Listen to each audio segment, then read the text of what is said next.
Hello, and welcome to Enlightened Empaths, your community for the spiritually awakened. This week, we're going to be talking about optimist, pessimist, and realist.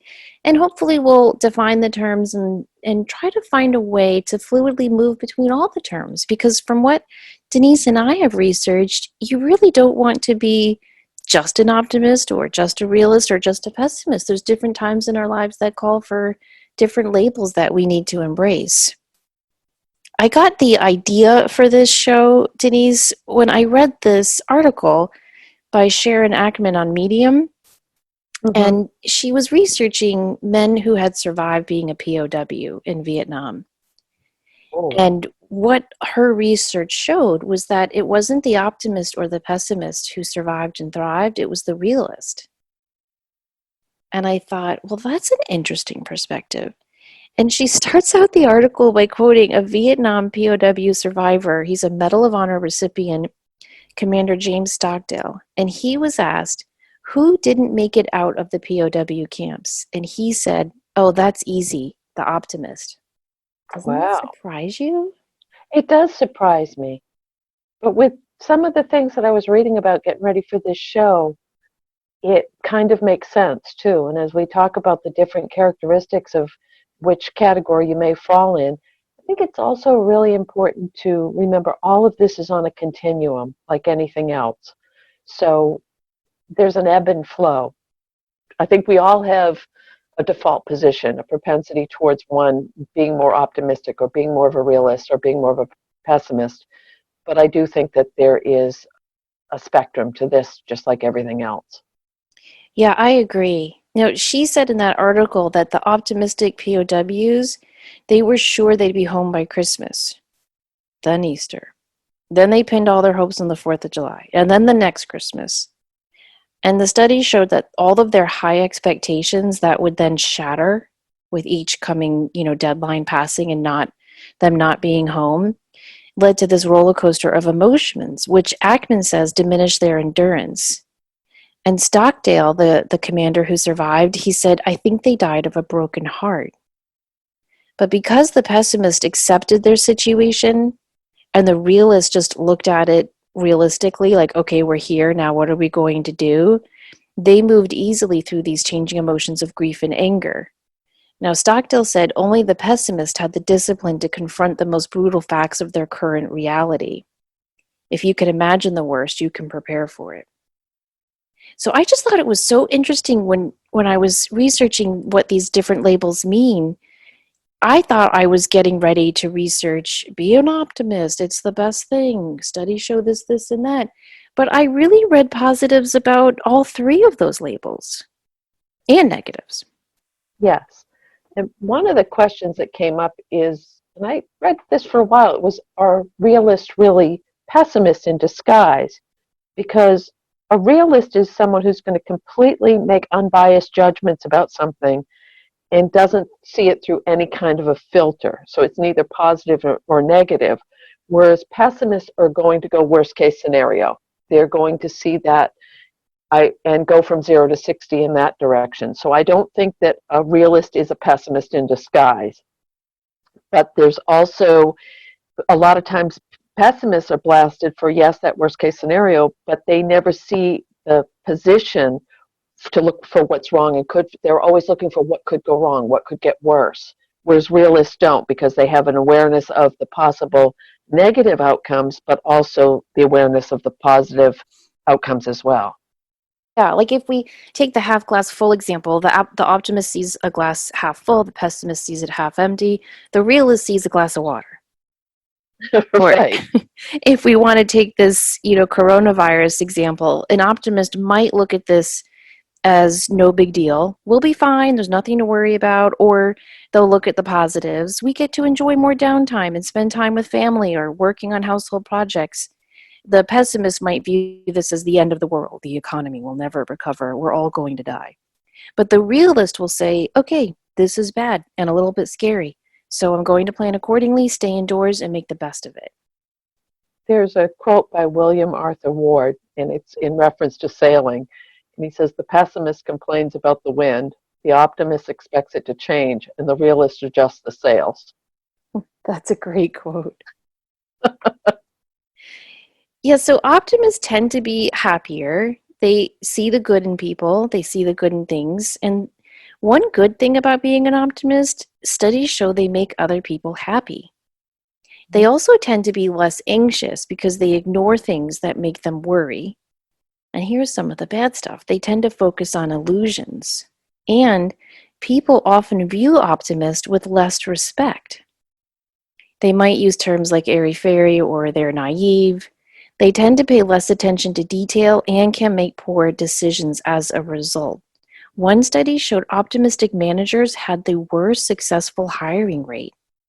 Huh. Pessimists actually had a better hiring rate because of their penchant for, analyzing details about people, whereas optimists who were hiring would overlook flaws and red flags.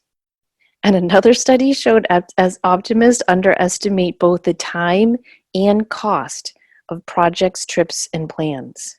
That would be me. Oh, I fall in that hole too. Yeah.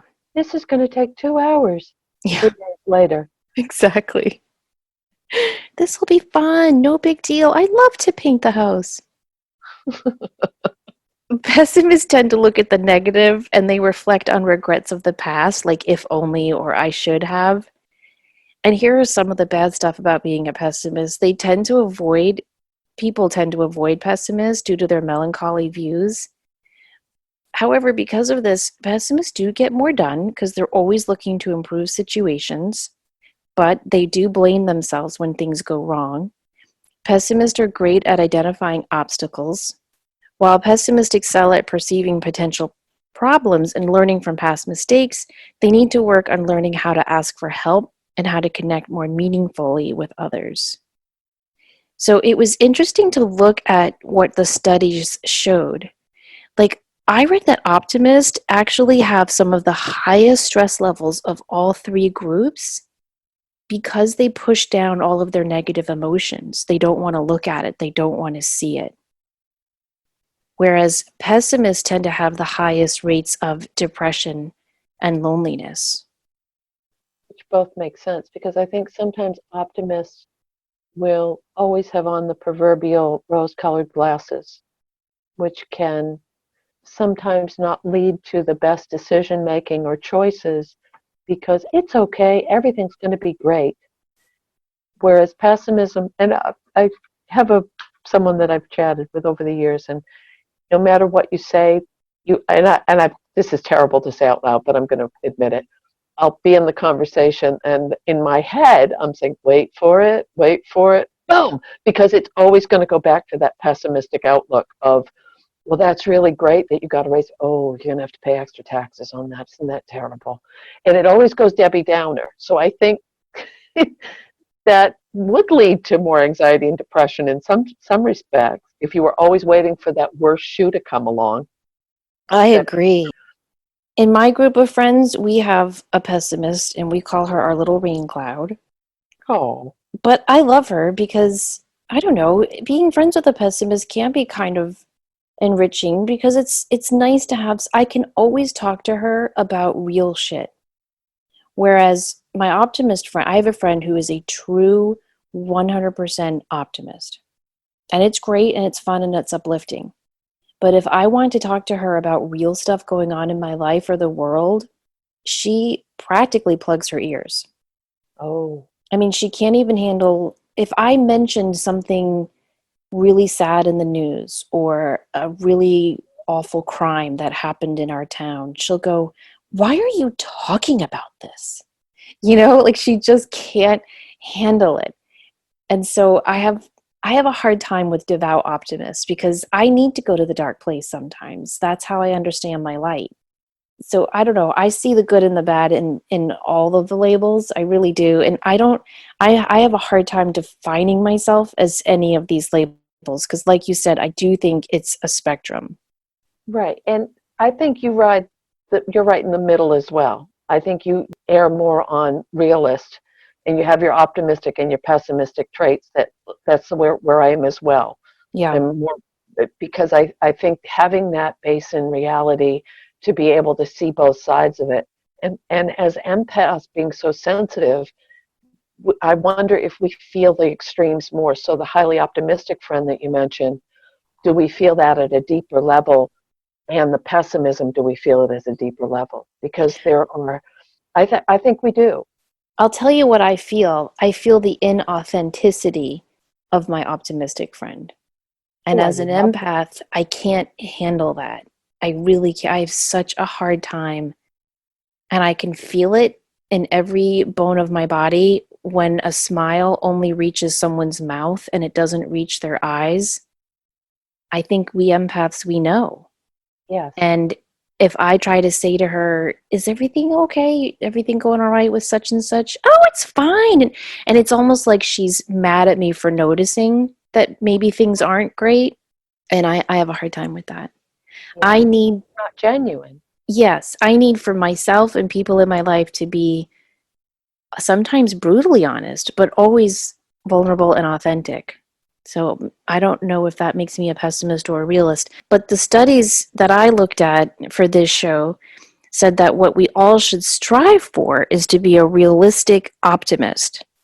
Because a realistic optimist, they're hopeful, but they always prepare for less favorable outcomes too. So rather than, like, if an optimist is like, let's say you're given plan A or plan B, an optimist will go, both of them will work out just great. And a pessimist will be like, I don't think either one of those is going to work out. Whereas a realist will look at plan A, plan B, and they'll look outside of the box for plan C, and they'll prepare for the positives and negatives of all options. Whereas like a pessimist might not even see options, and an optimist might see only, this is going to be great.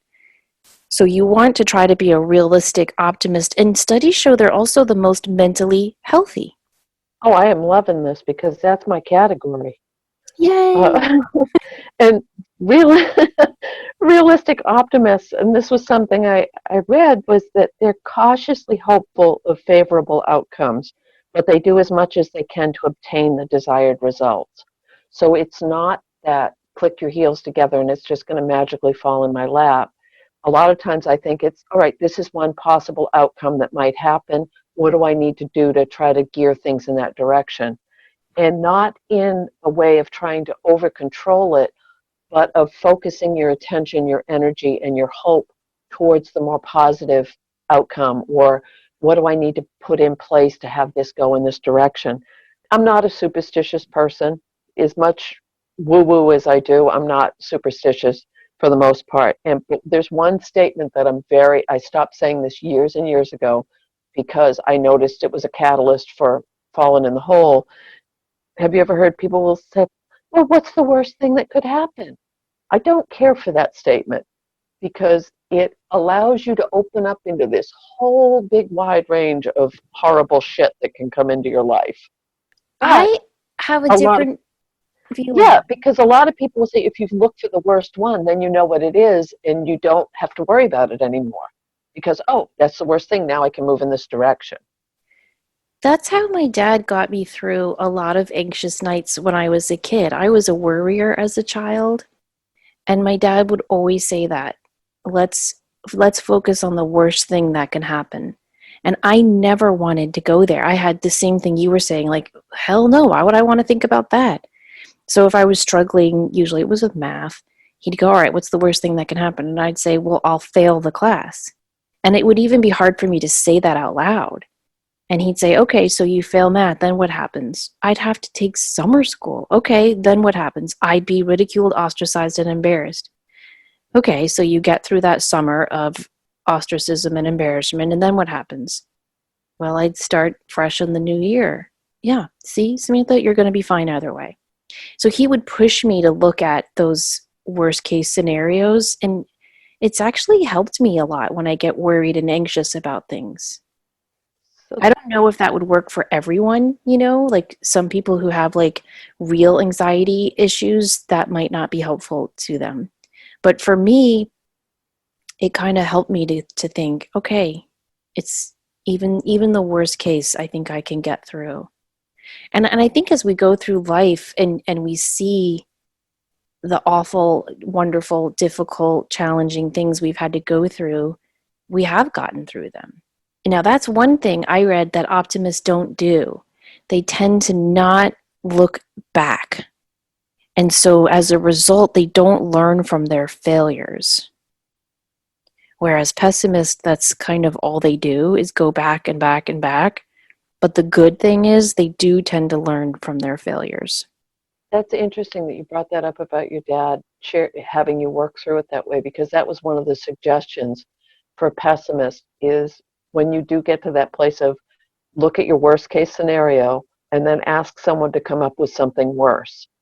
And once you realize that what you came up with is the absolute worst, it's a way to lighten it up and say, oh, okay, now I know what I'm dealing with and I'm more in control of this situation. Or if they do come up with something else, it gives you that ground zero so you know, okay, I love, so this would have been years and years ago that your dad did this when you were Yeah, a when kid, I was a kid. but it helped you, in many ways, it probably shaped your outlook for the rest of your life. Yeah, for sure. Because when I would get into those spirals of, oh my gosh, this is the, when you're a child, everything is the best thing or the worst thing. And he would always help bring me back to center by walking me through that. And I wouldn't have gone to that dark side of my worst fears if he hadn't held my hand through that. And it helped me to see even the worst thing isn't necessarily the worst thing. Now, I'm not talking about all things. Some things are the worst thing. But I mean, for our general day to day worries, that strategy has helped me. So I think there's a difference between what you're describing and just being constantly Debbie Downer. Yeah. And I think that if a pessimist may look for that worst case scenario so that they have a benchmark, this is my starting ground. Now I don't have to worry about it because I know. And these are some things I can do, and I'll get on the other side of it. I think sometimes the negativity will be no matter what is good in life, someone with a negative outlook is going to find a way to tarnish that. And I don't know if that's true pessimism or it's just being a negative person. Yeah, I think of a pessimist as Eeyore from Winnie the Pooh. Yeah.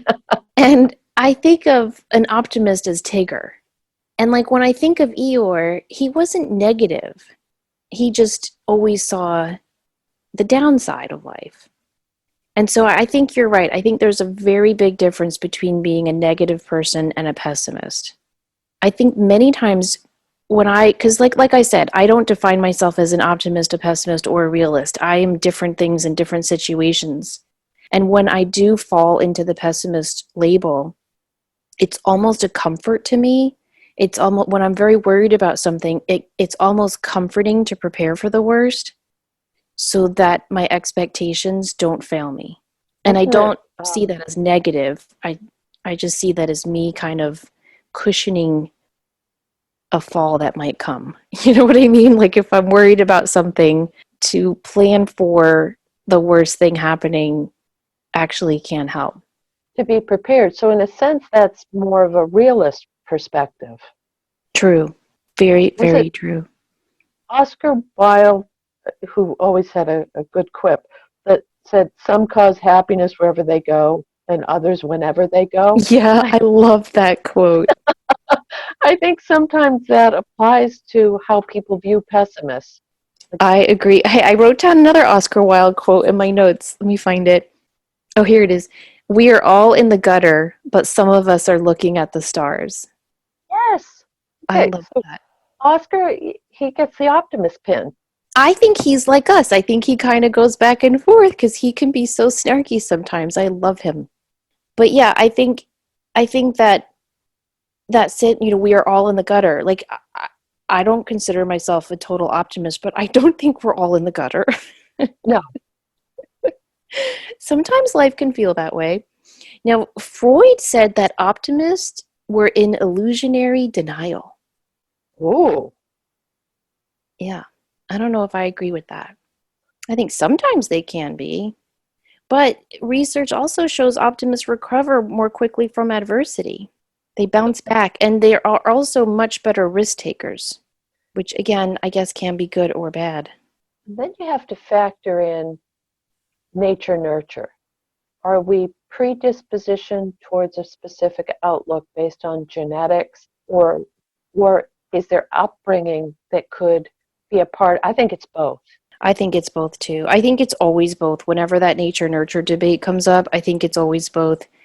And I think as children, we tend to take on the characteristics of the parent we most identify with. Right. Like, I'll give you an example that's popping into my head, and I don't even know if it's relevant. But when I was a kid, I was never a big eater. I'm still not a big, I'm not like a big food person. But my parents loved to go out to eat. So we'd go to these restaurants and I would always order a big meal and I would never eat the big meal. And this would drive my mother batty. And she would be like, "Why did you order the steak if you weren't even that hungry? You need to finish that steak. Your father's paying a lot of money for that food. Eat it all." And my dad would say, "Carol, the second she ordered it, whether she ate it or threw it away, I'm paying for it. So let it go. We're here to enjoy being in this beautiful restaurant."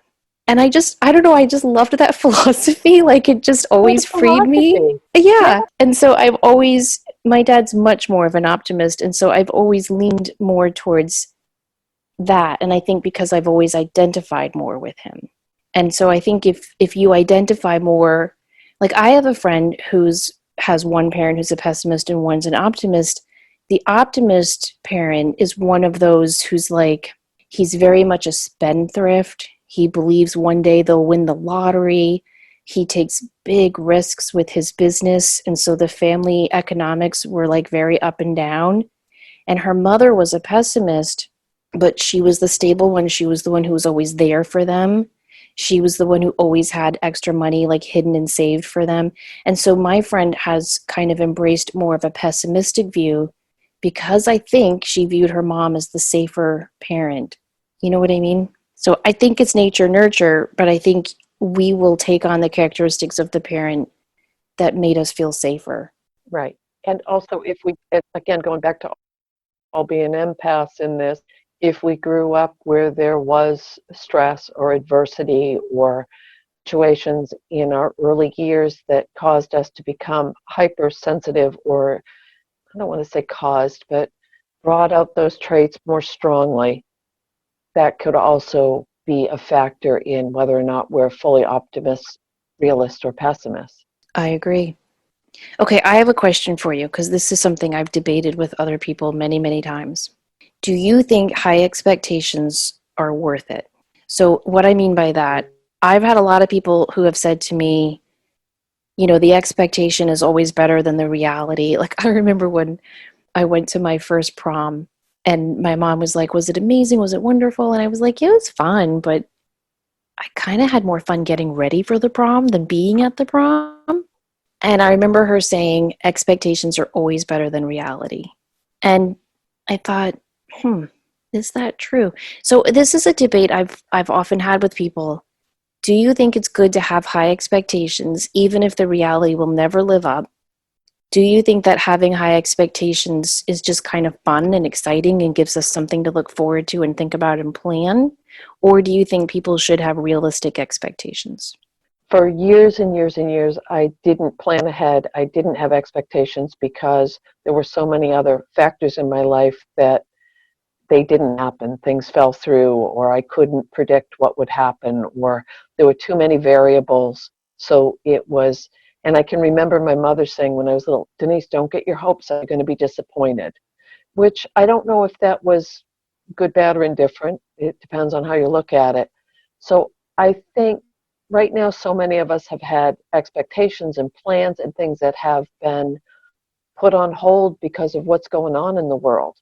Am I disappointed in that? No. Am I? It's just part of it. But I think those expectations are different than when we're trying to further who we are as human beings on the planet, because it ties in with goal setting and all those other things. So it's really, optimism isn't synonymous with happiness, but having expectations isn't synonymous with success either. Yeah, I think that's a great differentiation to make. I think it's wonderful to have high expectations because I think it pushes us to achieve and strive for the best that we can be. I think it's fun to have high expectations because it's just exciting to have something to plan and look forward to. I also believe that our subconscious mind is really powerful. And so if we have high expectations, we're kind of priming our subconscious to help co create that. But I think all of that has to be tethered to reality. There's the rub. I think that's the tricky balance that we all have to learn to work with. You're so spot on with that because I can think of so many people who say they'll set these expectations and these goals that I don't ever, ever want to pull the rug out from under someone or say that's ridiculous or, you don't have the physical stamina to be a pro athlete. But if that's your goal, maybe you should look at some other options. So I think in this world where you can be whatever you want to be and you can do it, you have to bring in the realism of, does that fit me as an individual? Right. Is this a realistic goal? A realistic high expectation? Yes. Guess what the most depressing age to be is? Here's Oh, another what? fun study I came across, but it's actually interesting. The most depressing age is 47. I was rewinding the tape to 47 to see, was I depressed then? I was so damn busy at 47. I was going in 900 different directions. Well, that's I one of had the main time. reasons. That's one of the main reasons because people are busy. They're taking care of families, they're taking care of their parents, they're working at their career.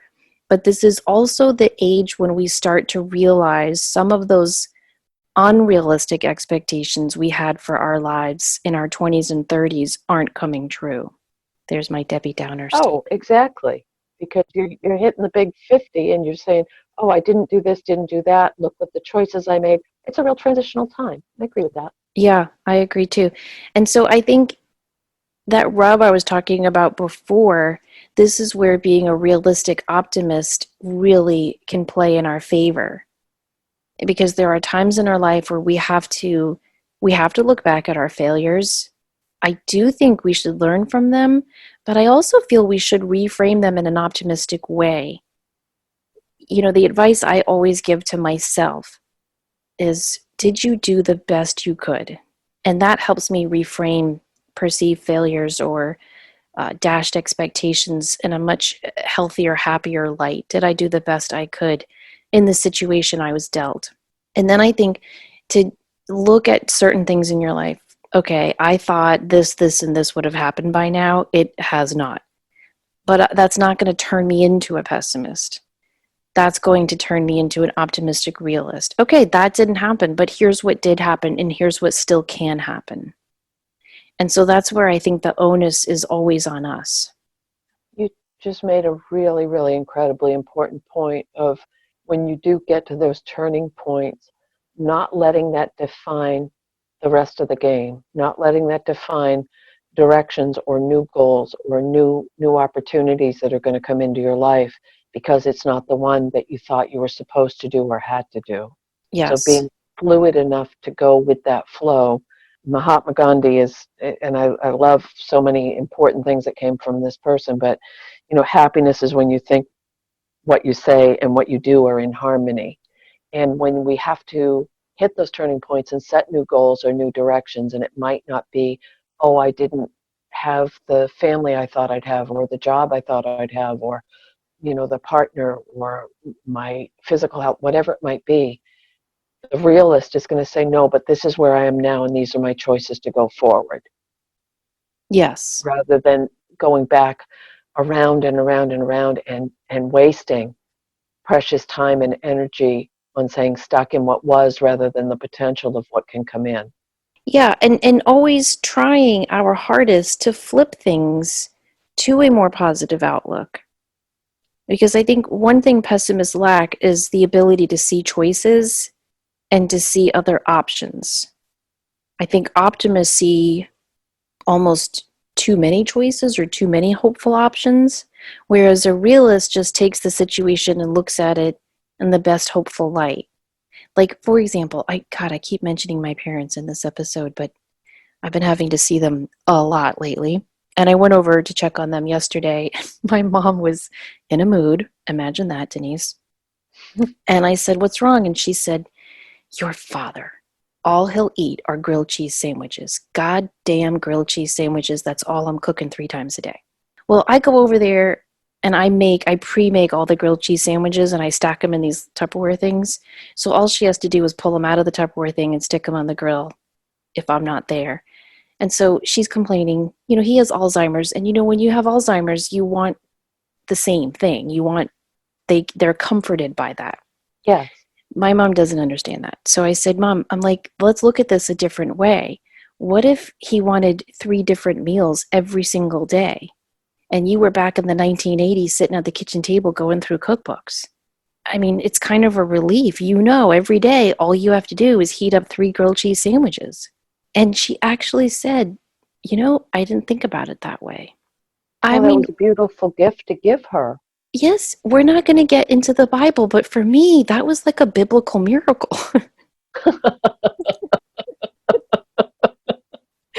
She listened and saw the positive.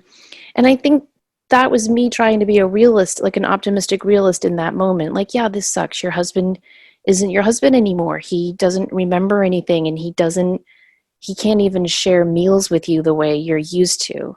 And you are the caretaker, and that's hard.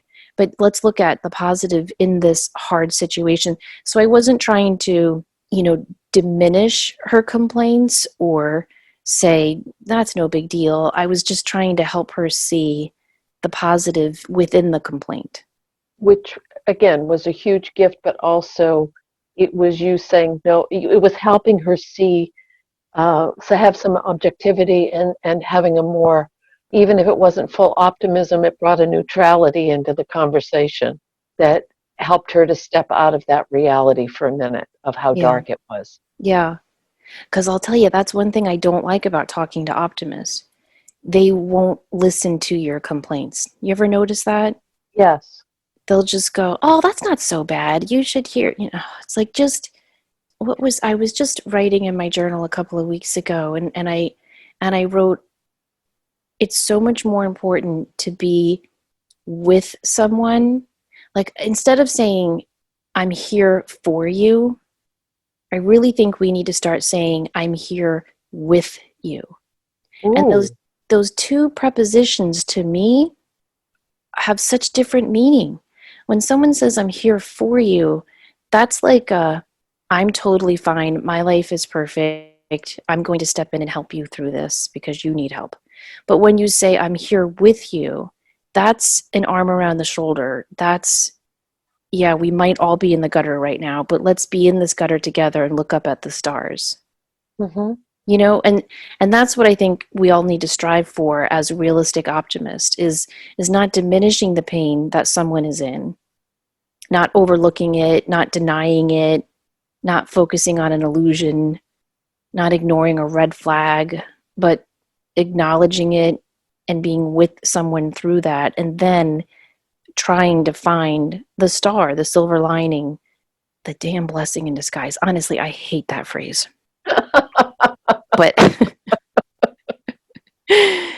because, sometimes things in life just stink and you've got to let them stink. Right. And there's no talking your way out of it. Some things in life are just crappy. And I don't think optimists serve anyone by trying to deny that. But I don't think pessimists serve anyone by only focusing on the stinky aspects of life. Well, one of the things I read was that pessimists may be more likely to make it that it was a personal lack or failure or indiscretion versus the optimists and the own it quite as deeply. And I didn't agree with that because I did the quizzes online, and my favorite one was, and you can Google this on quizzes, or there's all these different things. Am I an optimist, a realist, a pessimist? And it was similar. I shared this with you earlier. It was similar to when we did the ambivert show, and I thought, yes, damn it, I'm an ambivert. And it was like, nope, you're an introvert. Introvert. Could not get into that middle category. So I kept saying, I think I'm pretty balanced. And the one, my favorite was, you are an uber realist. And I thought, oh, okay. But I didn't have anything come up pessimistic. It was all optimism. And But that's been a learned behavior because there were times in my life where it was so dark that that was what all I had to hang on to keep going. And I think that applies for a lot of us. If you've been through so much adversity, switching your perspective can make the hugest difference in your overall life satisfaction. And it may be a learned behavior to try to find that, to remember to look up at the stars when you're in the gutter. Thank you for putting that so succinctly. It's a learned behavior. That's exactly true. I think we all need to accept our flaws. We all need to accept who we are and the way we look at life and have a kind and compassionate heart for people that might not see it through the same lens. I agree. I did find one part of my research that talked about a positive form of pessimism called defensive pessimism. I'd never heard of that. Did you come across that? No, I didn't see that. It's a way of managing anxiety by setting low expectations and imagining everything that can go wrong. And it's Oh, been shown to calm an overly anxious person. And they can even use this negative envisioning to motivate themselves. It's been shown to boost confidence, possibly because they're able to plan and prepare for difficult situations. And I even read Coach Bob Knight, the famous coach, he wrote a book called The Power of Negative Thinking, hmm, which teaches people how to prevent mistakes by preparing for them. So I just thought, I don't know if I agree with that, but it's interesting. I agree. We keep throwing quotes out on this show, and I think it's Shakespeare who said, there is nothing good or bad, but thinking makes it so. So it's all how we tend to view it. And I think the key is to avoid all labels. So rather than looking at the glass as half full or empty, or seeing yourself as a pessimist or an optimist, I think we should just embrace the spectrum. Sometimes it's good to be an optimist, other times we need to be a realist, and sometimes preparing for the worst is our best choice in that moment. I And I agree. read this term, Denise, that I love, and I don't know if I'm pronouncing it right, so please don't email me and complain. I learned by reading. The term is called Meliorism. Okay, see, I really cannot say it. Meliorism, Meliorism. It's a Okay. concept that supports the belief that even though things might be hard now, they will get better. It's not about ignoring a difficult situation, it's about accepting the situation as it is and then working to make it better. It reminds us that it's not our hopes or perceptions that affect change, but our actions. I think that was written by a true realist. Yeah, an optimistic realist. Yes. Well, we hope this has been helpful in helping you determine if you are an optimist, pessimist, or realist. And I think as we go throughout this pandemic time that we are all sharing together, I think we all need to focus on being a realistic optimist and seeing that, yeah, it's kind of hard right now and it's very, very challenging and a little bit scary and sometimes a lot scary. But if we work hard to take action, to focus on the positives that are coming out of this in the world and in our own lives, if we plan for the worst, not by hoarding toilet paper, but by planning in our own way that helps make us feel safe and connected, but also staying focused on the positive and staying focused on really sharing our light and doing what we can in our own corner of the world to help others, I think we'll all get through this realistically in a positive way. I agree entirely. That's very, very well said. Well, thank you. Thanks so much, everyone, for listening. We hope you're having a great week. As always, please remember, show up, do great work, and share your light. Take care.